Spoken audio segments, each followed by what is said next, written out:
Hello बच्चों, let's see this question series. Which of the following statement is correct regarding Newland's law of octaves? Our options is the arrangement of elements in increasing order of their atomic number.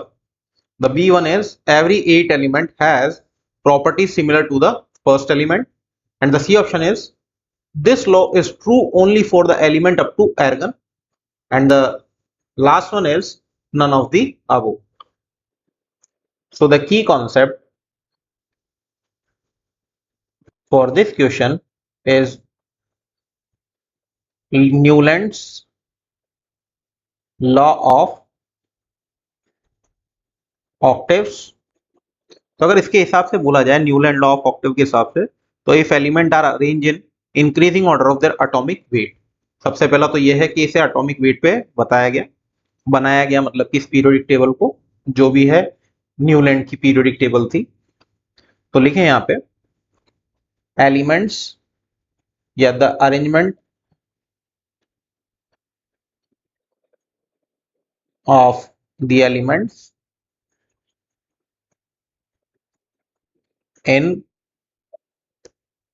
increasing order of their atomic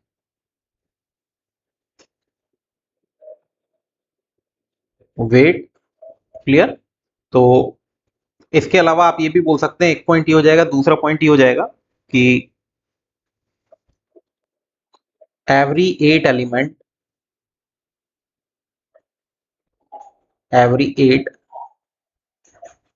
element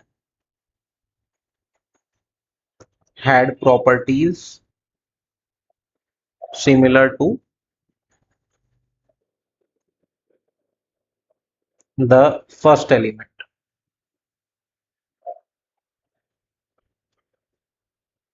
clear.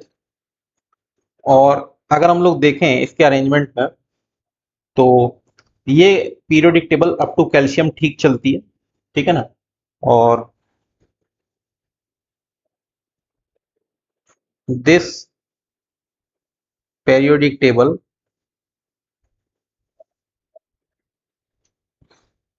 valid up to calcium, जहां तक हम lighter element बोलते हैं. तो आइए option check कर लेते हैं. The arrangement of element in increasing order of atomic number, ये ऑप्शन आपका गलत हो जाता है क्योंकि एटॉमिक वेट पे बनी. दूसरा the every 8th element has properties of similar to the first element, ये बिल्कुल सही है. तो आपका ये वाला ऑप्शन बी ऑप्शन अभी तक सही है.